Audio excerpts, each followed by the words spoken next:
Hello guys, ito na nga, unang dating namin sa Kazakhstan ay pumunta agad kami sa Simbolak Resorts. Kasi nandoon daw yung may snow. Ito na nga, nag-video-video na nga ako kung saang anggulo na lang kumukuha ako ng video para naman may memories, hindi sayang ang pupunta namin.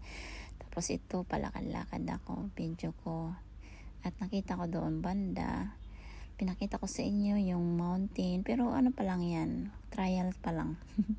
Wala pang gaanong snow dyan, konti pa lang. Tapos ayun, meron nga nagpa-picture ng ibon. Tapos ito ako naman, nakasombrero na naman at pinapakita ko sa inyo yung sa likod ko na may view at merong snow.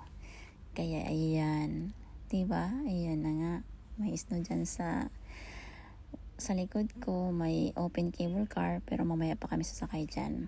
Tapos yan, hindi pa gaanong mais no dyan. Kumbaga, nasa entrance pa lang kami ng Simbolak. Ayan na nga.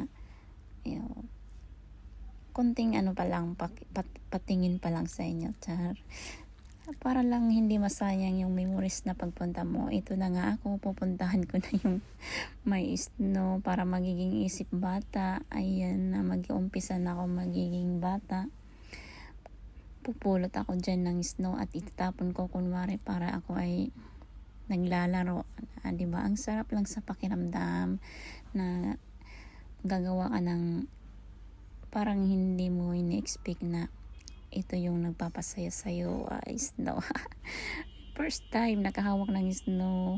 Ayan. Ganito pala yung pakiramdam pag may snow. Ice.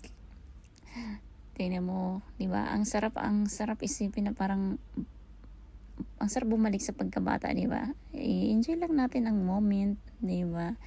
Kahit naman nasa edad tayo, hindi ba pwedeng magsaya at mag-enjoy? Diba? Yun lang. Pinakita ko lang sa inyo yung view. Tapos yung cable car, mamaya sasakay kami niyan. O, diba? Ito ay nasa Simbolak Mountain.